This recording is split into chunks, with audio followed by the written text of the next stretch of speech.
So ಇದು ನನ್ನ ಇವತ್ತು ಕಾಂತಾರ ಸಕ್ಸಸ್ ಆಗಿದೆ, ಎಲ್ಲ ಆಗಿದೆ ಅಂದರೆ ಇದು ಒಂದು ನನ್ನ ಪಾರ್ಟ್ ಆಫ್ ಸಕ್ಸಸ್. ಗುರುವನ ರಥ ಅಂತ ಗುರುವನ ರಥ ಇದು. ಚಿಕ್ಕ ವಯಸ್ಸಿಂದ ಒಂದು ಆಸೆ ಇತ್ತು ಬುಲೆಟ್ ಓಡಿಸ್ಬೇಕು ಅಂತ. ಅಂದರೆ ಸೌಂಡ್ ಗಾಡಿ ಅಂದರೆ ತುಂಬ ಇಷ್ಟ ನನಗೆ. ಕೃಷ್ಣ ತುಳಸಿ ಟೈಮಲ್ಲೂ ಕೂಡ ನಾನು ಬಸ್ಸಲ್ಲಿ ಎಷ್ಟೋ ಸರಿ ತಿರುಗಿದ್ದೀನಿ. ಅಂದ್ಕೊಳ್ತಿದ್ದೆ ಬೈಕ್ ಅಂತ ತೆಗೆದ್ರೆ ಬುಲೆಟ್ ತೆಗೆಯೋದು. ಶೂಟಿಂಗ್ ನಡೀತಾ ಇದ್ದಿದ್ದು ನಮ್ಮ ಕೆರಾಡಿ. ಸೊ 125 ಕಿಲೋಮೀಟರ್ಸ್ ಹೋಗೋಕ್ಕೆ, 125 ಕಿಲೋಮೀಟರ್ಸ್ ಬರೋಕ್ಕೆ ಅಲ್ಲೇ ಆಗೋಯ್ತು. ಎಷ್ಟೋ ಸರಿ ಅದ್ರೂ ಬೈಗಳು ತಿಂತೀನಿ. ಈ ಸೌಂಡ್ ಇದೆಯಲ್ಲ ಇದ್ರದ್ದು ಕೇಳಿಸೋದಿಲ್ಲ ನನಗೆ. ಫುಲ್ಲು ಹೆಡ್ಸೆಟ್ ಇಟ್ಕೊಂಡು ಹಾಡು ಕೇಳ್ತಾ ಇದ್ದೀನಿ. ನನಗೆ ಈ ಕವಚ ಫಿಲ್ಮ್ ಸಾಂಗ್ ಇದೆಯಲ್ಲ, ಹಿಂಗೆ ಹೋಗ್ತಾ ಇದ್ದೆ. ನನಗೆ ಈಗಲೂ ನೆನಪಿದೆ ವಾಯ್ಸ್, ನನ್ನ ಅಪ್ಪಯ್ಯ ಅಂತ ಗಾಡಿ ಟರ್ನ್ ಆಗ್ತಿದೆ, ಮುಂದ್ಗಡೆ ಬಂದು ನಿಂತಿದೆ ಸರ್. ಓಯ್ಯೋ ನಾವು ಹೀಗೆ ಎಲ್ಲೂ ನೋಡಿಲ್ವೇ ಗುಲಿಗಾ ಅಂತ ಹೇಳಿ ಹೊರಟದ್ದೆ ನಾನು. ಹಾಗಾದ್ರೆ ನಾವು ಕಾಂತಾರದ ಯಶಸ್ಸಿನಲ್ಲಿ ಈ ಗಾಡಿಯ ನನ್ನ ಯಶಸ್ಸಿನಲ್ಲಿ ಇದು ಗುರುವ ಗೆದ್ದಿದ್ದಾನೆ ಅಂತ ಹೇಳಿದ್ರೆ ಅವನ ಟೈಮಿಗೆ ಮುಟ್ಟಿಸಿದಂತ ಗಾಡಿ ಇದು. ಎಲ್ಲ ಜಾಗದಲ್ಲೂ ಅಂದ್ರೆ ಆ ಕಡೆ ನಾಟಕನು ಒಳ್ಳೆ ರೀತಿಯಲ್ಲಿ ಮಾಡಕ್ಕೂ ಇದು ಕಾರಣ ಆಗಿತ್ತು, ಈ ಕಡೆ ನಾನು ಶೂಟಿಗೆ ಬರೋಕ್ಕೂ ಈ ಕಾರಣ ಆಗಿತ್ತು. ಇದೇ ಬೈಕಲ್ಲಿ ಅವತ್ತು ಗುಳಿಗನ ವೇಷ ಹಾಕೊಂಡೆ ಸೆಟ್ಗೆ ನುಗ್ಗಿದ್ದು ನಾನು.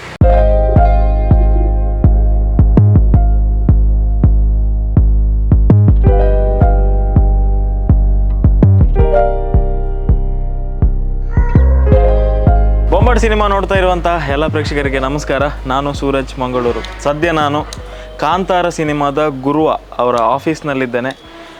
ಅವರ ಒಂದು ಬಹಳ ಏನು ಹೇಳ್ತಾರೆ, ಅವರ ಫೇವ್ರೇಟ್ ಗಾಡಿ ಒಂದು ನಮ್ಮ ಬಳಿಯಲ್ಲಿದೆ. ಸೊ ಅದರದೊಂದು ತುಂಬ ಸ್ಪೆಷಲ್ ಸ್ಟೋರಿಗಳೆಲ್ಲ ಇದೆಯಂತ ಅವರು ಹೇಳಿದರು. ಸೊ ನನ್ನ ಪಕ್ಕದಲ್ಲಿ ನೀವು ನೋಡ್ತಾ ಇರ್ಬೋದು ಕಾಂತಾರದ ಗುರುವ ಅಲಿಯಾಸ್ ಸ್ವರಾಜ್ ಶೆಟ್ಟಿ ಅವರಿದ್ದಾರೆ.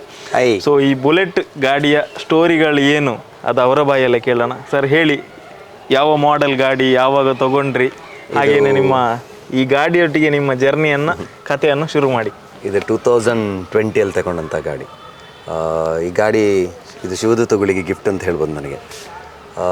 ಚಿಕ್ಕ ವಯಸ್ಸಿಂದ ಒಂದು ಆಸೆ ಇತ್ತು ಬುಲೆಟ್ ಓಡಿಸ್ಬೇಕು ಅಂತ. ಅಂದರೆ ಸೌಂಡ್ ಗಾಡಿ ಅಂದರೆ ತುಂಬ ಇಷ್ಟ ನನಗೆ. ನನ್ನ ಫ್ರೆಂಡ್ಸ್ ಅವರೆಲ್ಲ ಹತ್ರ ತುಂಬ ಜನ ಹತ್ರ ಯಾರ ಥರದ ಬುಲೆಟ್ ಇದ್ದರೆ ಒಂದು ರೌಂಡ್ ಓಡಿಸೋಕ್ಕೆ ಕೇಳ್ತಿದ್ದೆ ನಾನು ಯಾವತ್ತಾದರೂ. ಬಟ್ ಒಂದು 2012 ನನ್ನ ಹತ್ರ ಒಂದು ಗಾಡಿ ಇತ್ತು.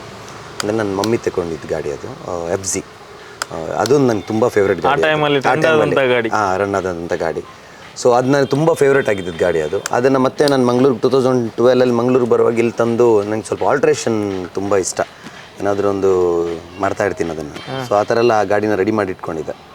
ಬಟ್ ಆ ಟೈಮ್ ಲೈಫ್ ಚೆನ್ನಾಗಿತ್ತು. 2012 ಇಲ್ಲಿ ಬಂದೆ, ಆ ಡ್ರಾಮಾ ನಡೀತಾ ಇತ್ತು ನಂದು. ಒಂದು ಫೈನಾನ್ಸ್ದು ಒಂದು ಇದು ಓಪನ್ ಮಾಡಿದೆ ಫ್ರೆಂಡ್ ಜೊತೆ. ಅದೆಲ್ಲ ಮಾಡ್ತಿರೋ ಟೈಮಲ್ಲಿ ಒಂದು ಏವಿಯೇಟರ್ ಅನ್ನೋ ಇನ್ನೊಂದು ಗಾಡಿ ಇತ್ತು. ಸೊ 2 ಗಾಡಿ ನಾನು ಓಡಿಸ್ತಾ ಇದ್ದೆ. ತುಂಬ ಖುಷಿಯಾಗಿತ್ತು. ಮತ್ತು ನಿಮಗೆ ಎಲ್ರಿಗೂ ಗೊತ್ತಿರುತ್ತೆ ನನ್ನ ಕತೆ, ಕೆಲವರಿಗೆ ಲೈಫು ಅದೇ ರೀತಿ ಇರಲಿಲ್ಲ.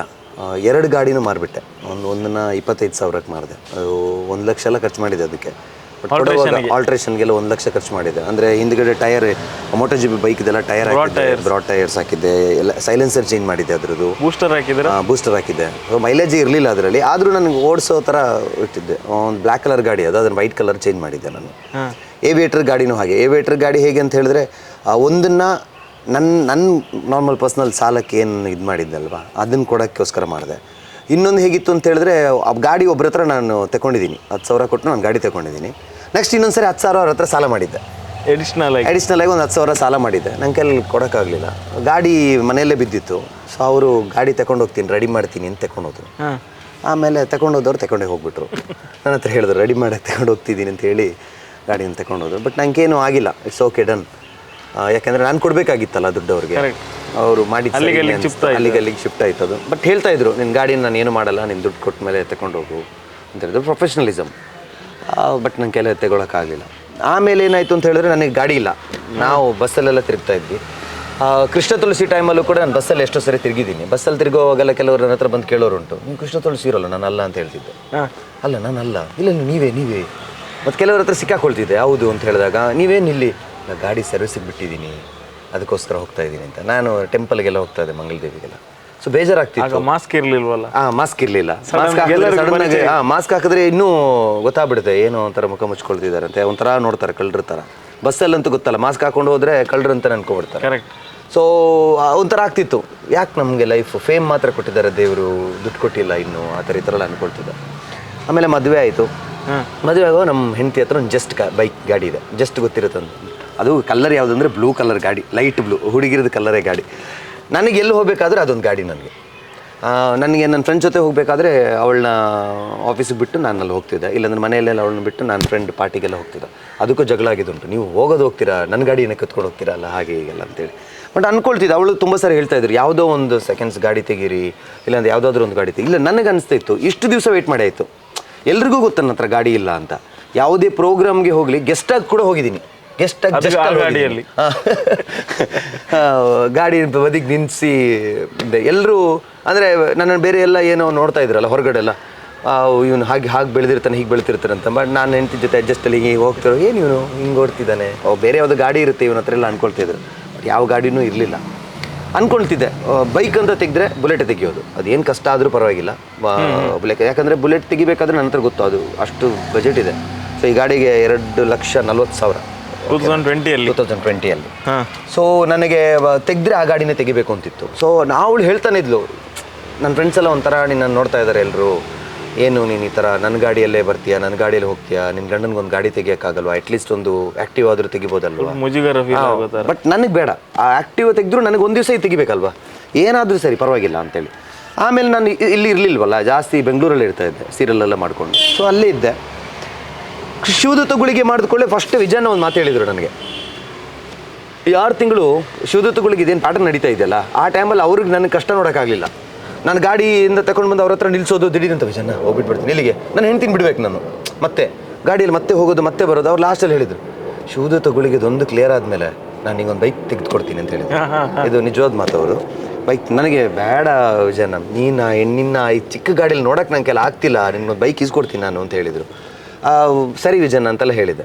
ಬಟ್ ಶಿವದತ್ತುಗಳಿಗೆ ವೆಂಟ್ ವೆಲ್ ಅಲ್ವಾ. ಸೊ ಶಿವದತ್ತುಗಳಿಗೆ ಹೋಗ್ತಾ ಇತ್ತು. ಜನವರಿಯಲ್ಲಿ ನಾನು ಏನು ಮಾಡಿದೆ ಅಂತ ಹೇಳಿದ್ರೆ, ನನ್ನ ಬೈಕ್ ಬೇಕೇ ಬೇಕು ಅಂತ ಹೇಳಿ ಒಂದು ಆಫರ್ ಬಂದಿತ್ತು, ಲೀಸ್ಟ್ ಡೌನ್ ಪೇಮೆಂಟ್ದು 30,000 ರೂಪಾಯಿ ಕೊಟ್ಟರೆ ಆಗುತ್ತೆ ಅಂತ.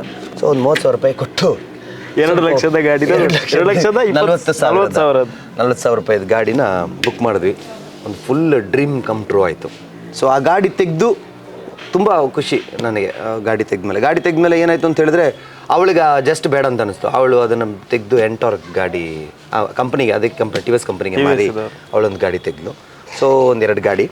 ಈ ಗಾಡಿ ಅಂತ ಹೇಳಿದ್ರೆ ಒಂದು ಫಸ್ಟ್ ಟೈಮ್ ನನ್ನ ಲೈಫಲ್ಲಿ ನನ್ನ ಫ್ರೆಂಡ್ಸ್ ಎಲ್ಲ ಹೇಳ್ತಾರೆ, ನಾನು ಸ್ವಲ್ಪ ಜಿಂಗ್ರಿ ಕೆಲಸಗಳೆಲ್ಲ ಮಾಡ್ತೀನಿ, ಎಲ್ಲ ಸ್ಟಿಕ್ಕರ್ಗಳು ಅನಿಸೋದು ಅದು ಇದು ಅಂತ. ನನ್ನ ಫ್ರೆಂಡ್ಸ್ ಎಲ್ಲ ಬೈಯೋರು, ಈ ಗಾಡಿನ ಮಾತ್ರ ಏನು ಮಾಡಬಾರ್ದು ನೀನು ಆ ಥರ ಈ ಥರ ಅಂತ. ಅವ್ರು ಹೇಳಿದ್ದಕ್ಕೋ ನನಗೇನೋ ಮೂಡ್ ಬಂದಿಲ್ವೋ, ತೆಗ್ದದಿಂದ ಒಂದು ಸ್ಟಿಕ್ಕರ್ ಹಾಕಿ, ಯಾವುದೊಂದು ಈಗ ದೇವರ ಸ್ಟಿಕ್ಕರ್ ಹೆಸರು ಕೂಡ ಇಲ್ಲ, ಏನೂ ಇಲ್ಲ. ಒರಿಜಿನಾಲಿಟಿನ ಹಾಗೆ ಮೇಂಟೈನ್ ಮಾಡಿದ್ದೀವಿ.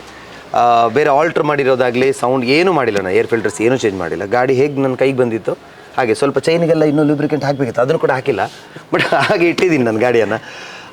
ಈ ಗಾಡಿ ಆ್ಯಕ್ಚುಲಿ ಒಂದು 2,000 ಕಿಲೋಮೀಟರ್ ಮಾತ್ರ ಓಡಿತ್ತು, ಜಾಸ್ತಿ ಓಡಿರಲಿಲ್ಲ. ಯಾವಾಗ ಇದು ಲಾಕ್ಡೌನ್ ಅಂದರೆ ಜನವರಿನಲ್ಲಿ ಗಾಡಿ ತೆಗೆದು, ಅದು ನೋಡಿ ಜನವರಿಯಲ್ಲಿ ಗಾಡಿ ತೆಗೆದು ಡೌನ್ ಪೇಮೆಂಟ್ ಕಮ್ಮಿ ಅಲ್ವಾ. ಸೊ ನಂಗೆ 7,000 ರೂಪಾಯಿ ತಿಂಗಳಿಗೆ ಕಟ್ಟಲಿಕ್ಕೆ. ಸೊ ಫೆಬ್ರವರಿಲೆಲ್ಲ ಶಿವದತ್ತುಗಳಿಗೆ ಕೃಪೆಯಿಂದ ಕಟ್ತಾ ಇದೆ. ಮಾರ್ಚ್ 13ನೇ ತಾರೀಕು ಲಾಕ್ಡೌನ್ ಬಂತು. ಹೌದು, 20ಕ್ಕೆ ಸಂಪೂರ್ಣ ಲಾಕ್ಡೌನ್ ಆಯಿತು. ಸಂಪೂರ್ಣ ಲಾಕ್ಡೌನ್ ಆಗಿ ಸಿಕ್ಕಾಪಟ್ಟೆ ಕಷ್ಟಪಟ್ಬಿಟ್ವಿ. ಅಂದರೆ ಎಲ್ಲ ನನ್ನ ಹೆಂಡತಿನ ರೆಡಿ ಮಾಡಿ ನಾಟಕ ಇಲ್ಲ, ಸಿನಿಮಾ ಇಲ್ಲ, ಏನೂ ಇಲ್ಲ.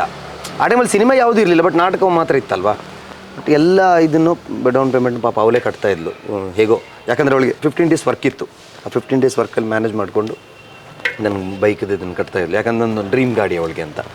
ಸೊ ಅದನ್ನು ಕಟ್ಟ ಆಮೇಲೆ ನಾಟಕ ಸ್ಟಾರ್ಟ್ ಆಗೋಯ್ತು ಸ್ವಲ್ಪನೇ. ಆಮೇಲೆ ಆ ನಾಟಕ ಸ್ಟಾರ್ಟ್ ಆಗೋಕ್ಕೆ ಮುಂಚೆನೇ ನಾನು ಸ್ವಲ್ಪ ಇಲ್ಲಿ ಗುಂಡಿ ತೋಡಾಗಿತ್ತು. ಸಾಲ ಅನ್ನೋ ಗುಂಡಿಗಳನ್ನೆಲ್ಲ ಜಾಸ್ತಿ ತೋಡ್ಕೊಂಡ್ಬಿಟ್ಟಿದ್ವಿ ಲಾಕ್ಡೌನ್ ಟೈಮಲ್ಲಿ. ಯಾರು ಅವ್ರ ಹತ್ರ 20,000, ಇವ್ರ ಹತ್ರ 10,000 ಎಲ್ಲ ಕೇಳಿಕೊಂಡು ಎಲ್ಲ ಅಡ್ಜಸ್ಟ್ಮೆಂಟ್. ಯಾಕಂದರೆ ನಾಟಕ ರನ್ನಿಂಗ್ ಇರ್ಬೋದು ಅಂತ ಹೆದರಿಕೆ ಇತ್ತು. ನಿಂತ ನಾಟಕ ಆಮೇಲೆ ಪೌರಾಣಿಕ ಅಲ್ವಾ, ಆಗುತ್ತೋ ಇಲ್ವೋ ಅಂತ. ಬಟ್ ಇಟ್ ವೆಂಟ್ ವೆಲ್ ಅಲ್ವಾ. ಆಮೇಲೆ ನೀಟಾಗಿ ಇದನ್ನು ಕಟ್ಕೊಂಡು ಬಂದೆ. ಸೊ ಆ ಟೈಮಲ್ಲಿ ನನಗೇನಾಗುತ್ತೆ ಅಂತ ಇದನ್ನು ತಗೊಂಡು ಹೋಗೋದು, ರೆಸ್ಟೋರೆಂಟ್ ನಿಲ್ಲಿಸೋದು, ರೆಸ್ಟೋರೆಂಟ್ ಗಾಡಿಲಿ ಹೋಗೋದು. ನಾನು ಅವರೇ ಗಾಡಿ ಬರುತ್ತೆ, ನನಗೇನು ಇದಿರಲಿಲ್ಲ. ಎಲ್ಲರೂ ಕೇಳ್ತಾ ಇದ್ರು, ಏನು ಯೂಸೇ ಮಾಡಲ್ಲ ನೀನು, ಒಂದು ದಿವಸ ನನಗೆ ಕೊಡು ಅಂತ. ಒಂದು 2-3 ಜನ ಫ್ರೆಂಡ್ಸ್ ಅವ್ರ ಗಾಡಿನ ಕೊಟ್ಟು ಬುಲೆಟ್ನೆಲ್ಲ ತಗೊಂಡು ಎಲ್ಲ ಹೋಗಿದ್ದಾರೆ ಬೇರೆ ಜಾಗಕ್ಕೆಲ್ಲ. ಬಟ್ ನಾನು ಯೂಸೇ ಮಾಡ್ತಿರ್ಲಿಲ್ಲ. ನಾನು ಅನ್ಕೊಳ್ತಿದ್ದೆ, ಏನು ಗಾಡಿ. ಅವಳು ಹೇಳ್ತಿದ್ಲು, ಯಾವಾಗ ನೋಡಿದ್ರು ಬುಲೆಟ್ ಅಂತ ಇದೆಯಾ, ಬುಲೆಟ್ನ ಓಡಿಸೋದೇ ನಾನು ನೋಡಿಲ್ಲ. ಅವಳ ಗಾಡಿನೇ ಕಂಫರ್ಟ್ ನನಗೆ. ಆಮೇಲೂ ಕೂಡ ಅದರಲ್ಲಿ ಏನಾದ್ರು ಐಟಮಲ್ಲಿ ಇಟ್ಕೊಳ್ಳೋಕ್ಕಾಗುತ್ತಲ್ಲ, ಈ ಮಳೆ ಟೈಮಲ್ಲೆಲ್ಲ ಜಾಕೆಟ್ಸ್ ಎಲ್ಲ. ಸೊ ನೆಕ್ಸ್ಟ್ ಕೂಡ ಅವಳ ಗಾಡಿನೇ ಓಡಿಸ್ತಿದ್ದು. ಅವಳು ಏನಕ್ಕೆ ನೀನು ಬುಲೆಟ್ ತೆಗೆದಿದ್ದ ಮೇಲೆ ನನ್ನನ್ನು ಹೊರಗಡೆ ಕರ್ಕೊಂಡು ಹೋಗೋಲ್ಲ ಬುಲೆಟಲ್ಲಿ, ಯಾವಾಗಲೂ ನನ್ನ ಗಾಡಿನೇ ಓಡಿಸ್ತೆ ಅಂತ ನಾನು ಅನ್ಕೊಳ್ತಿದ್ದೆ. ಒಂದು ಟೈಮ್ ಬರುತ್ತೆ ಬುಲೆಟ್ಗೆ ಅಂತ. ಸೊ ಆ ಟೈಮ್ ಕಾಂತಾರದಿಂದ ಬಂತು. ಬಹುಶಃ ಸ್ವರಾಜ್ ಅವರ ಮೊದಲ ಸಂದರ್ಶನದಲ್ಲಿ ಈ ಬುಲೆಟ್ ಬಗ್ಗೆ ಅವರು ಮಾತಾಡಿದ್ರು, ಬಟ್ ನಾವು ಬುಲೆಟನ್ನು ನಿಮಗೆ ತೋರಿಸಿರಲಿಲ್ಲ. ಸಾಕಷ್ಟು ವಿಚಾರಗಳನ್ನು ಹೇಳಿದ್ದಾರೆ. ಅಂದರೆ ಅಲ್ಲಿ ಭಾರಿ ಸರ್ಕಸ್ ಎಲ್ಲ ಮಾಡಿದ್ದಾರೆ. ಈ ಸೈಡಲ್ಲಿ ಫಿಲ್ಮ್ ಶೂಟಿಂಗ್, ಒಂದು ಸೈಡಲ್ಲಿ ನಾಟಕ, ಇನ್ನೊಂದು ಕಡೆ ಇನ್ನೊಂದು ಫ್ಯಾಮಿಲಿದ್ದು ಕೂಡ, ಎಲ್ಲನೂ ಇದೇ ಗಾಡಿಯಲ್ಲಿ ಈ ರಥದಲ್ಲೇ ಅವರು ಹೋಗಿರುವಂಥದ್ದು. ಆ ಸ್ಟೋರಿನ ಸ್ಟಾರ್ಟ್ ಮಾಡಿ. ಅದೇ ಹೇಳಿದ್ನಲ್ಲ, 2000ದಿಂದ ಈಗ 11,000 ಇದೆ. ನನ್ನ ಪ್ರಕಾರ 11,000 ಅಂದರೆ 8,000 ತನಕ ಇದು ಓಡಿತ್ತು. Minimum 6,000 kilometres ಕಾಂತಾರಾಗೋಸ್ಕರ ಓಡಿರೋದು. ಅಂದರೆ ಡೈಲಿ ನಾನು 200 to 300, 400 ಕಿಲೋಮೀಟರ್ಸ್ ಕೂಡ ಗಾಡಿ ಓಡಿಸಿದ್ದೆ. ಶೂಟಿಂಗ್ ನಡೀತಾ ಇದ್ದಿದ್ದು ನಮ್ಮ ಕೆರಾಡಿ ಕುಂದಾಪುರದಿಂದ 35 ಕಿಲೋಮೀಟರ್. ಇಲ್ಲಿಂದ ಕುಂದಾಪುರಕ್ಕೆ ನಾರ್ಮಲಿ 100 ಕಿಲೋಮೀಟರ್ಸ್ ಅನ್ಕೊಂಡು, ನಿಯರ್ಲಿ 90, 100. ಹೆಮ್ಮಾಡಿ 100 ಬರುತ್ತೆ. ಹೆಮ್ಮಾಡಿಯಿಂದ ಮತ್ತೆ ಒಂದು 20-25 ಕಿಲೋಮೀಟರ್ಸ್. ಸೊ 125 ಕಿಲೋಮೀಟರ್ಸ್ ಹೋಗೋಕ್ಕೆ, 125 ಕಿಲೋಮೀಟರ್ಸ್ ಬರೋಕ್ಕೆ ಅಲ್ಲೇ ಆಗೋಯ್ತು. 250 ಕಿಲೋಮೀಟರ್ಸ್ ಆಗುತ್ತೆ. ಬಟ್ ನನಗೆ ಏನಾಗ್ತಿತ್ತು ಅಂತ, ನಾಟಕ ಎಲ್ಲ ಇದ್ದಿದ್ದು ಬೆಳ್ತಂಗಡಿ, ಪುತ್ತೂರು, ಎಕ್ಸಾಕ್ಟ್ ಆಪೋಸಿಟ್. ನಾನು ಮತ್ತೆ ಇದೇ ನಂತೂರು ಸರ್ಕಲ್ ಎಲ್ಲ ಹೋಗ್ತಿದ್ದೆ. ಸೊ ಅಲ್ಲಿಗೆ ಮತ್ತೆ ಇಲ್ಲಿಂದ ಇದೆಯಲ್ಲ ಒಂದು 60 ಕಿಲೋಮೀಟರ್ 70 ಕಿಲೋಮೀಟರ್ಸ್ ಅಲ್ಲಿದೆ. ಇಲ್ಲಿಂದ 140. ಸೊ 400 ಕಿಲೋಮೀಟರ್ಸ್ ನೀಟಾಗಿ ಆಗ್ತಾ ಇತ್ತು ಗಾಡಿಯಲ್ಲಿ. ಈ ಗಾಡಿ ಅದೇನೋ ಗೊತ್ತಿಲ್ಲ, ನನ್ನನ್ನು ಎಲ್ಲೂ ಬೀಳಿಸಿಲ್ಲ.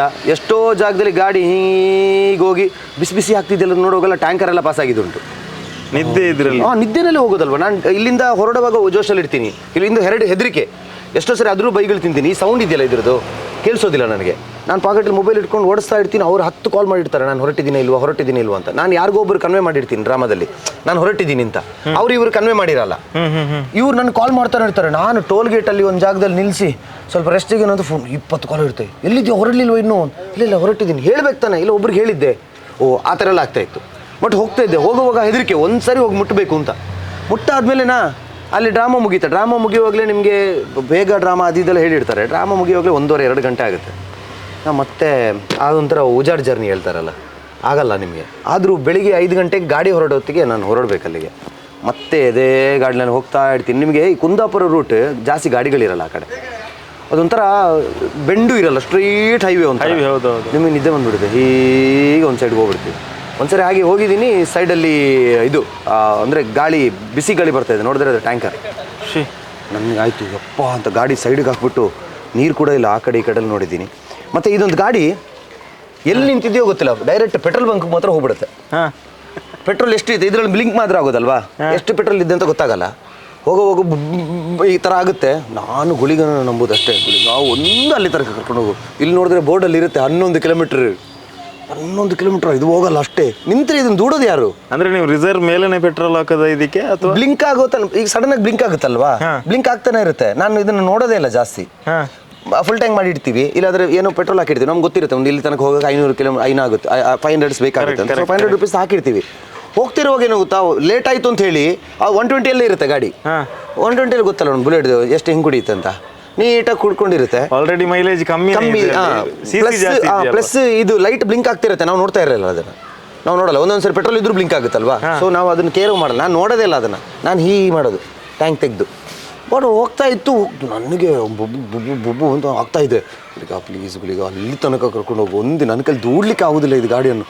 ಅಲ್ಲಿ ಹೋಗಿ ಪೆಟ್ರೋಲ್ ಬಂಕ್ ಅಲ್ಲಿದೆ ಅನ್ನುವಾಗ ಗಾಡಿ ಬಂದು ಬೀಳ್ತು. ದೂಡೋದಾ ಅಂತ ಹೇಳಿ ಸ್ವಲ್ಪ ಹೊತ್ತು ಕೂತೆ ಅಲ್ಲೇ. ದೂಡ್ಲಿಕ್ಕೆ 2 ಬೈಕಿನಷ್ಟು ಭಾರ ಇದೆ. ನಾನು ನಿಂತ್ಕೊಂಡು ಮತ್ತೆ ಸರಿ ಸ್ಟಾರ್ಟ್ ಮಾಡೋಣ ಅಂತ ಸ್ಟಾರ್ಟ್ ಮಾಡೋದು ಗಾಡಿ ಸ್ಟಾರ್ಟ್ ಆಯಿತು. ಕರೆಕ್ಟ್ ಪೆಟ್ರೋಲ್ ಬಂಕ್ ನೋಡ್ಕೊಳ್ಳಿ ಗೊತ್ತಾಯ್ತು ಅದಕ್ಕೆ. ಅಲ್ಲೇ ಆಫ್. ಆಮೇಲೆ ಹೇಗೋ ತಳ್ಕೊಂಡು ಹೋಗಿ ಪೆಟ್ರೋಲ್ ಹಾಕಿ. ಸೊ ಎಲ್ಲೂ ತುಂಬ ಸರಿಯಾಗಿದೆ ಆ ಥರ. ನಾನು ಮನೆಯಿಂದೆಲ್ಲ ಹೊರಡುವಾಗ ಒಂದೊಂದ್ಸರಿ ಪೆಟ್ರೋಲ್ ಇರಲ್ಲ ಇದರಲ್ಲಿ. ಬೊಬ್ಬ ಎನ್ನುತ್ತೆ. ಡೈರೆಕ್ಟ್ ನಂತರ ಕೆಳಗಡೆ ಮಲ್ಲಿಕಟ್ಟೆಗೆ ಹೋಗಿ ನಿಲ್ಲುತ್ತೆ ಗಾಡಿ. ಆದರೆ ಎಲ್ಲೂ ನಾನು ಆ ಪೆಟ್ರೋಲ್ ಬಂಕ್ ಅಂದರೆ ಬಂಬದ್ರೆ ಕಟ್ಟಾಗವೇ ನಿಂತುಬಿಡುತ್ತೆ. ಆಮೇಲೆ ತಳ್ಕೊಂಡೇ ಹೋಗೋದು 100ಕ್ಕೆ ಹಾಕಿ ಅಂತ. ಬಟ್ ಎಲ್ಲೂ ನನ್ನ ಕೈ ಕೊಡಲಿಲ್ಲ. ಈ ಗಾಡಿ ಹುಲಿ ನೋಡಿರೋ ಗಾಡಿ ಇದೆ. ಇದ್ರ ಹೆಡ್ಲೈಟ್ ನೋಡಿ ಹೆದರಿರ್ಬೋದು ಅದು. ಹೌದೌದು, ನಿಮ್ಮ ಹುಲಿ ಜರ್ನಿ ನಮ್ಮ ಚಾನಲಲ್ಲಿ ಬಂದಿಲ್ಲ. ಬಟ್ ಈ ಗಾಡಿಯಲ್ಲಿ ಮಧ್ಯರಾತ್ರಿ ಶಿವದೂತ ಗುಲಿಗೆ ನಾಟಕನ ಮುಗಿಸಿ ಆ ಜೈಲಿನ ಸೀನಿಗೆ ಹೋಗುವಾಗ, ಸೀನಿಗೆಲ್ಲ ಕ್ಲೈಮ್ಯಾಕ್ಸ್ ಪೋರ್ಷನ್ಸ್ ನಡೀತಾ ಇತ್ತು ಅಲ್ಲಿ. ಕುಂದಾಪುರಕ್ಕೆ ಹೋಗ್ತಿದ್ದೆ ನಾನು. ಓಕೆ ಕುಂದಾಪುರಕ್ಕೆ ಹೋಗ್ತಿದ್ದೆ. ಅಲ್ಲ, ಅದು ಸ್ಟೋರಿನೇ ಹೇಳಿ. ಕುಂದಾಪುರಕ್ಕೆ ಹೋಗ್ತಿದ್ದು 1-1.5 ಗಂಟೆ ಆಗಿದೆ ನೈಟ್. ಕುಂದಾಪುರಕ್ಕೆ ಹೋಗ್ತಿರುವಾಗ ನನಗೆ ಆ್ಯಕ್ಚುಲಿ ನಾನು ಬೇಗ ರೀಚ್ ಆಗಬೇಕು ಅಲ್ಲಿಗೆ. ಫೋನ್ ಮಾಡಿ ಬರ್ತಾಯಿದ್ದೆ ಬಂದೆ ಅಂತ ಫೋನ್ ಇಟ್ಟು ಫುಲ್ಲು ಹೆಡ್ಸೆಟ್ ಇಟ್ಕೊಂಡು ಹಾಡು ಕೇಳ್ತಾ ಇದ್ದೀನಿ. ನನಗೆ ಈ ಕವಚ ಫಿಲ್ಮ್ ಸಾಂಗ್ ಇದೆಯಲ್ಲ, ಹೌದು, ಅಮ್ಮಂದೊಂದು ಸಾಂಗ್. ಆ ಸಾಂಗ್ ಅಂದ್ರೆ ಸಿಕ್ಕಾಪಟ್ಟೆ ಇಷ್ಟ. ತಂದೆದ್ದು ಒಂದು ಸಾಂಗ್ ಬರುತ್ತಲ್ಲ, ಆ ಸಾಂಗ್. ಆ ಸಾಂಗ್ನ ಕೇಳ್ಕೊಂಡು ಹೋಗ್ತಾನೆ ಇದ್ದೀನಿ. ಅಲ್ಲಿ ನೆಟ್ವರ್ಕ್ ಇರಲ್ಲ, ಯಾವ ಜಾಗದಲ್ಲೂ ನೆಟ್ವರ್ಕ್ ಇಲ್ಲ.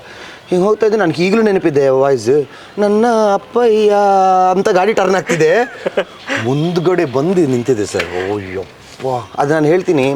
ಲೈಕ್ ಮೊನ್ನೆ ನಾನು ಶಾರದಾ ಉತ್ಸವಕ್ಕೆ ಹೋಗಿದ್ದೆ. ಅಲ್ಲೂ ಒಂದು ಹುಲಿನ ನೋಡಿದೆ. ಅಂದರೆ ಅವರು ಶಾರದೆ ಕುತ್ಕೊಂಡಿದ್ದು, ದೇವಿಗಳು ಕುತ್ಕೊಂಡಿದ್ದು. ನಾನು ಆವಾಗ ನನ್ನ ತಲೆಯನ್ನು ಬರ್ತಾಯಿತ್ತು, ಅಕಸ್ಮಾತ್ ಒಂದು ದೇವಿ ಕುತ್ಕೊಳ್ಳೋ ಹುಲಿ ನಿಜವಾಗ್ಲೂ ಈ ಲೋಕದಲ್ಲಿ ಇದ್ದರೆ ಅದೇ ನನ್ನ ಕಣ್ಮುಂದೆ ಬಂದಿರ್ಬೋದು ಅಂತ. ಯಾಕಂದರೆ ಅಷ್ಟು ಹೈಟ್ ಹುಲಿ ನಾನು ನೋಡೇ ಇಲ್ಲ. ಏನು ಹೈಟ್ ನೋಡಿ, ಈ ಹೈಟಿಗಿದೆ, ಅದು ಈ ಲೆವೆಲ್ಗಿದೆ.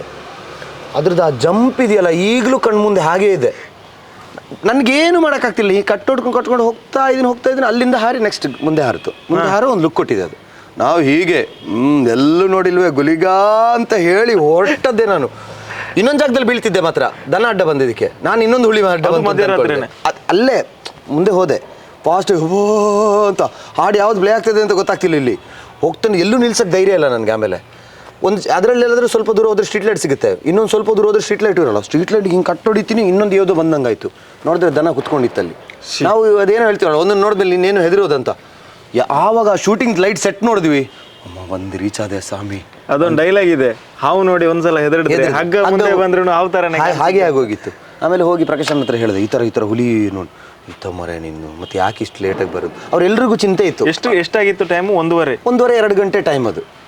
ಎಲ್ರಿಗೂ ಅದೇ ಚಿಂತೆ. ನಾನು ಬರೋವಾಗ ಎಲ್ಲರೂ ಹೇಳೋರು, ಪುಷ್ಪನ ಎಲ್ಲ, ಅಯ್ಯೋ ನೀನು ಯಾಕೋ ನೈಟ್ ಟ್ರಾವೆಲ್ ಮಾಡ್ತೀಯಾ. ಬಹುಶಃ ಶನಿಲ್ ಗುರು ನಮ್ಮ ಒಂದು ಇಂಟರ್ವ್ಯೂಲ್ಲಿ ಹೇಳಿರ್ಬೇಕು, ಯಾವುದೋ ಒಂದು ಪೋರ್ಷನ್ ಶೂಟ್ ಆಗ್ತಾ ಇರುವಂತ ಜಾಗ ಹುಲಿ, ಚಿರತೆ, ಸಿಂಹ ಎಲ್ಲ ನೀರು ಕುಡಿತಾ ಇದ್ದಂತ ಬಹಳ ಏನೋ ಒಂದು ಹೇಳ್ತಾರೆ. ಅದಕ್ಕೆ ಏನೋ ಹೆಸರು ಹೇಳಿದ್ರ, ನಿಯರ್ ಬೈ ಅದೇ ಇರಬೇಕು ಅದು. ಆ ಕಾಡಲ್ಲಿ ಅಂದ್ರೆ ಇವರು ಏನು ಈ ಫಾರೆಸ್ಟ್ ಅಲ್ಲಿ ಏನು ಇದೆಲ್ಲ ಮಾಡಿದಾರಲ್ಲ, ಬೇಟೆ ಆಡೋದೆಲ್ಲ ಅಲ್ಲ. ಅಫ್ಕೋರ್ಸ್ ಅಲ್ಲಿ ನಿಜ ಕ್ರೂರ ಪ್ರಾಣಿಗಳಿದೆ ಅಲ್ಲಿ.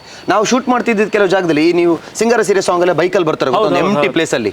ಆಮೇಲೆ ರಾಜನ್ ಸೀನಲ್ಲೂ ಬರುತ್ತಲ್ಲ, ಆ ಎಂಟಿ ಪ್ಲೇಸ್ ಅಲ್ಲಿ ಶೂಟ್ ಆಗುವಾಗ ದೂರದಲ್ಲೆಲ್ಲ ಚಿರತೆ ನಿಂತ್ಕೊಂಡು ನೋಡೋದೆಲ್ಲ ನಮ್ಗೆ ಕಾಣಿಸುತ್ತೆ. ಬಟ್ ಅದಕ್ಕೆ ಹತ್ರ ಬರೋಕ್ಕಾಗಲ್ಲ, ಅದು ನಾವು ತುಂಬ ಜನ ಇದೀವಲ್ಲ. ಬಟ್ ನಮಗೆ ದೂರದಲ್ಲಿ ಕಾಣ್ತಾ ಇರುತ್ತೆ ಅದು. ಸೊ ಅಂಥ ಜಾಗಕ್ಕೆಲ್ಲ ಕಳ್ಳು ಮುಳ್ಳುಗಳೆಲ್ಲ ಇದು ನೋಡಿಬಿಟ್ಟಿದೆ. ಒಂದ್ಸರಿ ಅದು ಒಂದು ನೆನಪಿದೆ. ಹೋಗಿದ್ದೀನಿ, ಅಲ್ಲಿ ಹೋಗಿ ನಿಂತಿದ್ದೀನಿ, ಗಾಡಿ ಶೂಟ್ ಆಗಿಬಿಟ್ಟು ನಂಗೆ ಡ್ರಾಮಾ. ನಾನು ಏನಕ್ಕೂ ಗೊತ್ತಿಲ್ಲ, ಅವತ್ತು ಅದು ಗುಳಿಗಂದಯ್ಯ ಅನ್ಕೊಳ್ತೀನಿ. ನಾನೊಂದು 2 ಗಂಟೆಗೆ, ಯಾವತ್ತೂ ಇನ್ನು ಬೈಕ್ ಹತ್ರ ಹೋಗಲ್ಲ ನಾನು, 2 ಗಂಟೆಗೆ ಹೋಗಿ ನೋಡ್ತೀನಿ, ಹಿಂದ್ಗಡೆ ಟೈರ್ ಪಂಚರ್. ಎಲ್ಲಿದ್ದೀನಿ? ಕೆರಡಿಯಲ್ಲಿದ್ದೀನಿ, ಶೂಟಿಂಗ್ ಸ್ಪಾಟಲ್ಲಿ ಯಾರಿದ್ದಾನೆ. ನೀವು ನೋಡಿದ್ರೆ ಬೇರೆ ಚಾನಲಲ್ಲಿ ಒಬ್ಬರು, ಅಂದರೆ ಲಾಸ್ಟ್ ಟೈಮ್ ಆ ಜಾಗನ ಇದು ಮಾಡಿದವರು ಒಂದು ಚಾನಲಲ್ಲಿ ಒಬ್ಬರನ್ನ ಮೀಟ್ ಮಾತಾಡ್ಸಿದ್ರು. ಅಲ್ಲಿದ್ದೆಲ್ಲ ಗೊತ್ತಿರೋಣ ಅವನೊಬ್ಬನೇ. ಅವನ್ನ ಹೋಗಿ ಸುಹಾಸನ ಹೇಳಿದ್ರೆ ಅವನ ಹೋಗಿ ಮಾತಾಡ್ಸೋದು. ಅವನ ಹತ್ರ ಹೇಳಿದ್ರು, ಒಂದು ಟೈರ್ ಪಂಚರ್ ಮಾಡೋದು. ಅವ್ನು ಯಾರನ್ನೋ ಕರೆದು ಪಾಪ ಅಲ್ಲಿಂದ ಬಂದರು. ಎಲ್ಲಿಂದ? ನಮ್ಮ ಇದು ಬ್ರಹ್ಮಲಿಂಗೇಶ್ವರ ಟೆಂಪಲ್ ಇದೆಯಲ್ಲ, ಅಲ್ಲಿಂದ ಒಬ್ರು ಬಂದರು. ಅಲ್ಲಿಂದ ಬಂದು ಅವರು ಬಂದು ಕೂಡಲೇ ಇದನ್ನು ಓಪನ್ ಮಾಡೋಕೆ ಅವ್ರ ಕೈಲಿ ಆಗ್ತಿಲ್ಲ. ಇದು ಇದಲ್ವಲ್ಲ, ಮ್ಯಾಗ್ವಿಲ್ ಅಲ್ಲ, ಇದು ಚೈನ್ ಅಲ್ವಾ, ನಾರ್ಮಲ್ ಆಗಿ ಓಪನ್ ಮಾಡೋಕ್ಕಾಗಲ್ಲ ಅವ್ರಿಗೆ. ಮತ್ತೆ ಹೋಗಿ ಮತ್ತೆ ಟೂಲ್ಸ್ ತಗೊಂಡ್ಬಂದು ಹೇಗೋ 4 ಗಂಟೆ ಒಳಗಡೆ ರೆಡಿ ಮಾಡಿಕೊಟ್ರು. ರೆಡಿ ಮಾಡಿ ಹೇಳಿದ್ರು, ಟ್ಯೂಬ್ ಹೋಗ್ಬಿಟ್ಟಿದೆ ಸರ್ ಅಂತೇಳಿ. ಟ್ಯೂಬ್ ಅದಕ್ಕೆ ಪ್ಯಾಚ್ ಮಾಡಿ ಸರ್, ನೋಡಿ ಸರ್ ಹಿಂಗೆ ಇದಾಗ್ಬಿಟ್ಟಿದೆ, ಓಪನ್ ಆಗಿ. ನಾರ್ಮಲ್ ಟೈರ್ ಅಲ್ಲಿ ಇದ್ರೇನೆ ಗಾಡಿ ಪಂಚರ್ ಆದ್ರೆ ದೇವರಿಗೆ. ಆಮೇಲೆ ಮತ್ತೆ ನಾನು ಹೋದೆ, ಟ್ಯೂಬ್ ಬೇಡ ಸರ್, ಪ್ಯಾಚ್ ಹೋಲಕ್ಕೆ ಹಾಕಿ ಅಂತ ಹೇಳಿ ಮತ್ತೆ ಹೋಗಿದ್ದೀನಿ. ನೆಕ್ಸ್ಟ್ ಡೇ ಬಂದಿದ್ದೀನಿ, ಅಂದರೆ ಶೂಟಿಗೆ ಹೋಗಿದ್ದೀನಲ್ವಾ, ಅವತ್ತು ನೈಟ್ ರಿಟರ್ನ್ ಬಂದು ಡೌನ್ ಇಳಿತಾ ಇದ್ದೀನಿ. ಮತ್ತೆ ಹಾಕಿದೆ ಗಾಡಿ. ಏನು ಅಂತ ನೋಡ್ತೀನಿ, ಮತ್ತೆ ಅದೇ ಟೈರ್ ಪಂಚರ್. ತೆಗೆದು ನಿಮ್ಗೆ ಒಂದು ನಿಮ್ಮ ಮೂವಿಯಲ್ಲಿ ನೋಡಿರ್ತಾರೆ, ಟೆಲಿಫೋನ್ ಸೀನ್ ಇರುತ್ತೆ, ಮೇಲ್ಗಡೆ ಹತ್ತಿರ್ತಾರೆ ರಿಷಬಣ್ಣ. ಮರದ ಪಕ್ಕನೇ ಗಾಡಿ ತಂದು ಹಾಕಿದೆ. ಇನ್ನೂ ಹೋಗಲ್ಲ ಗಾಡಿ ಆ ಕಡೆ. ಮತ್ತೆ ಬೆಳಿಗ್ಗೆ ತನಕ ಶೂಟ್ ಮುಗಿಸಿ ಬೆಳಿಗ್ಗೆ ಎಲ್ಲರೂ ಹೋಗಿದ್ದಾರೆ. ಅವನ್ನ ಕರೆದು ರೆಡಿ ಮಾಡಿಸಿ ಮತ್ತೆ ಬೈಕ್ ಎತ್ಕೊಂಡ್ಬಂದೆ. ನಮ್ಮ ಮ್ಯಾನೇಜರೆಲ್ಲ ಹೇಳೋರು, ನೀನು ಏನಕ್ಕೆ ಬೈಕಲ್ಲಿ ಬರ್ತೀಯಾ, ನಾವು ಕಾರಲ್ಲಿ ಬಿಡ್ತೀವಿ. ಎಲ್ರಿಗೂ ಕಾರ್ ಫೆಸಿಲಿಟೀಸ್ ಇದೆ. ನನಗೇನು ಗೊತ್ತಾ, ಈ ಕಾರ್ ಹೇಗೆ ಇಟ್ಟಿರ್ತಾರೆ ಅಂದರೆ ಈ ಕಂಜೆಸ್ಟೆಡ್ ಆಗಿ ಇಟ್ಟಿರ್ತಾರೆ. ನಾನು ದಿಢೀರಂತ ಡ್ರಾಮಾ ಹೊರಡಬೇಕಾದ್ರೆ ಆ ಗಾಡಿ ಡ್ರೈವರ್ಗಳು ಎಲ್ಲಿರ್ತಾರೆ ಅಂತ ಗೊತ್ತಾಗಲ್ಲ. ಅದನ್ನೆಲ್ಲೇ ತೆಗಿಬೇಕಾದ್ರೆ ಲೇಟ್ ಆಗುತ್ತೆ. ನಾನು ಬೈಕ್ ಅಂತ ಹೇಳಿದ್ರೆ ನಾನು ಹೆಂಗೆ ಇಟ್ಟಿರ್ತೀನಿ ಅಂತ ಹಿಂಗೆ ರೆಡಿಯಾಗಿ ಇಟ್ಟಿರ್ತೀನಿ. ನೆಕ್ಸ್ಟ್ ಹೊರಡಕ್ಕೇನದು ಹಾರ್ನ್ ನೋಡ್ಕೊಂಡು ಹೋಗ್ತಾ ಇರೋದೆ. ನನಗೆ ಅಷ್ಟು ಗ್ಯಾಪಲ್ಲಿ ಬಿಡ್ತಾರೆ ಅವರು, ಯಾಕಂದ್ರೆ ನನಗೆ ಅಲ್ಲಿ ಡೆಸ್ಟಿನೇಷನ್ ರೀಚ್ ಆಗಬೇಕಲ್ಲ. ಸೊ ಇದು ನನ್ನ ಇವತ್ತು ಕಾಂತಾರ ಸಕ್ಸಸ್ ಆಗಿದೆ, ಎಲ್ಲ ಆಗಿದೆ ಅಂದರೆ ಇದು ಒಂದು ನನ್ನ ಪಾರ್ಟ್ ಆಫ್ ಸಕ್ಸಸ್. ಗುರುವನ ರಥ ಅಂತ ಹೇಳೋಣ. ರಥ ಇದು ಎಷ್ಟು ಮೈಲೇಜ್ ಕೊಡ್ತಾ ಇದೆ ಅಂತ ನೀವು ಇಲ್ಲಿ ತನಕ ನೋಡಿಲ್ಲ, ದೇವರನ್ನೇ ನೋಡಿಲ್ಲ. ಅದಕ್ಕೆ ಇದು ಆ ಥರ ನೋಡ್ತಿದ್ರೆ ಕರೆಕ್ಟಾಗಿ ಪೆಟ್ರೋಲ್ ಬಂಕ್ ಮುಂಚೆ ನಾನು ಪೆಟ್ರೋಲ್ ಆಗ್ತಾ ಇದ್ನಲ್ಲ. ಬಟ್ ಎಲ್ಲ ಜಾಗದಲ್ಲೂ ನೀಟಾಗಿ ನನ್ನನ್ನು ಕರ್ಕೊಂಡು ಹೋಗಿದೆ, ಎಲ್ಲೂ ಬೀಳಿಸಿಲ್ಲ. ಲಾಸ್ಟಲ್ಲಿ ಹೇಗಾಗ್ತಿತ್ತು ಅಂದರೆ ಜರ್ನಿ ಟಯರ್ಡ್ ಆಗ್ತಿತ್ತು. 1 ದಿವಸ ಓಕೆ, 2 ದಿವಸ ಓಕೆ, ಕಂಟಿನ್ಯೂಸ್ 3-4 ದಿವಸ ನನ್ನ ಕೈಲಿ ಆಗ್ತಿರ್ಲಿಲ್ಲ. ಅವಾಗ ಈ ಚಿಕ್ಕ ಹಂಸಗಳು ಬರುತ್ತೆ ಗೊತ್ತಾ, ಆ ಹಂಸಲ್ಲ ಗಾಡಿ ಎಲ್ಲೆಲ್ಲೋ ಹೋಗೋದು. ಸೆಂಟ್ರಲ್ ಇದ್ದಿದ್ದು ಗಾಡಿ ಸೈಡ್ಗೆಲ್ಲ ಹೋಗ್ತಿದ್ದು, ಯಾಕಂದ್ರೆ ನನಗೆ ಸುಸ್ತಾಗ್ತಿತ್ತು. ಬಟ್ ಆದರೂ ಎಲ್ಲೂ ನನ್ನನ್ನು ಬೀಳಿಸಿದೆ. ಹಾಗಾದ್ರೆ ನಾವು ಕಾಂತಾರದ ಯಶಸ್ಸಿನಲ್ಲಿ ಈ ಗಾಡಿಯ ಮಹತ್ವವನ್ನು ಕೂಡ ಮರೆಯಬಾರದು. ನನ್ನ ಯಶಸ್ಸಿನಲ್ಲಿ ಇದು ಗುರುವ ಗೆದ್ದಿದ್ದಾನೆ ಅಂತ ಹೇಳಿದ್ರೆ ಅವನ ಟೈಮಿಗೆ ಮುಟ್ಟಿಸಿದಂತ ಗಾಡಿ ಇದು ಎಲ್ಲ ಜಾಗದಲ್ಲೂ ಅಂದ್ರೆ ಆ ಕಡೆ ನಾಟಕನು ಒಳ್ಳೆ ರೀತಿಯಲ್ಲಿ ಮಾಡಕ್ಕೂ ಇದು ಕಾರಣ ಆಗಿತ್ತು, ಈ ಕಡೆ ನಾನು ಶೂಟಿಗೆ ಬರೋಕ್ಕೂ ಈ ಕಾರಣ ಆಗಿತ್ತು. ಇದೇ ಬೈಕಲ್ಲಿ ಅವತ್ತು ಗುಳಿಗನ್ ವೇಷ ಹಾಕೊಂಡೆ ಸೆಟ್ಗೆ ನುಗ್ಗಿದ್ದು ನಾನು. ರಂಜನ್ ಹೆದರಿ ಓಡಿ. ಸೊ ಅದು ಇದೇ ಗಾಡಿಯಲ್ಲಿ. ಸೊ ತುಂಬ ಮೆಮೊರೀಸ್ ಇದೆ ಇದರಲ್ಲಿ, ಖುಷಿ ಆಗ್ತಿದೆ. ಲೈಫಲ್ಲಿ ಗಾಡಿ ತೆಗಿಬೇಕು ಅಂತ ಅಂದ್ಕೊಂಡು ಇಂಥ ಒಂದು ಗಾಡಿ ತೆಗೆದು ಇಂಥ ಒಂದು ವಿಷಯಕ್ಕೆ ಯೂಸ್ ಆಗಿದೆ ಅಂತ ನೋಡಿ. ಅದು ಯೂಸ್ ಆದಮೇಲೆ ಮತ್ತೆ ಓಡಿಸ್ತಿರ್ಲಿಲ್ಲ ಗಾಡಿನ. ಇವಾಗ ಕಾಂತಾರ ಆದ್ಮೇಲೆ ಭಾಳ ಕಮ್ಮಿ ಓಡಿದ್ಯಾ ಅಂತ? ಇಲ್ಲ, ಅದು 1,000 ಜಾಸ್ತಿ ಓಡಿದೆ ಅಷ್ಟೇ. ಫಸ್ಟೇ ಕಾಂತಾರಕ್ಕೇನೆ ಜಾಸ್ತಿ ಕಾಂತಾರನೇ ಓಡಿ 2000ದಲ್ಲಿ ನಿಂತಿತ್ತು. ಅದು 2000 ನಾನು ಓಡಿಸಿದ್ದಲ್ಲ, ಒಂದು 500 ಕಿಲೋಮೀಟರ್ ನನ್ನ ಫ್ರೆಂಡ್ ಒಬ್ಬ ಗಾಡಿ ತಗೊಂಡು ಹೋಗಿದ್ದ, ಅವ್ನು ಓಡಿಸಿದ್ದು, ಬೇರೆ ನಾನೇ ಓಡಿಸಿರ್ಲಿಲ್ಲ. ನಾನು ಬರೀ ಹೇಳ್ತೀನಲ್ಲ ವರ್ಷದವರೆಗೆ ಹೋಗೋದು, ಅಷ್ಟೇ ಮಾಡ್ತಿದ್ದು. ಮತ್ತೆ ಲಾಕ್ಡೌನ್ ಗೊತ್ತಲ್ವಾ, ನಮ್ಗೆಲ್ಲೂ ಹೋದ್ರು ಬೀಳ್ತಾ ಇತ್ತು, ಯಾವ ಗಾಡಿ ಎತ್ಕೊಂಡು ಹೋಗೋದು. ಸೊ ಇದು ನಮ್ಮ ಬೈಕ್. ಹೇಗೆ ಕಾಣಿಸುತ್ತೆ ಅಂತ ನೋಡೋಣ. ಲೈಫ್ ಲಾಂಗ್ ಅವ್ರ ಗಾಡಿಯಲ್ಲಿ ಕೂತು ಒಂದು ಕಿಕ್ ಸ್ಟಾರ್ಟ್ ಮಾಡಲಿ. ಕಿಕ್ ಬೇಡ, ಸೆಲ್ಫಿ ಹೊಡಿದ್ದೀನಿ.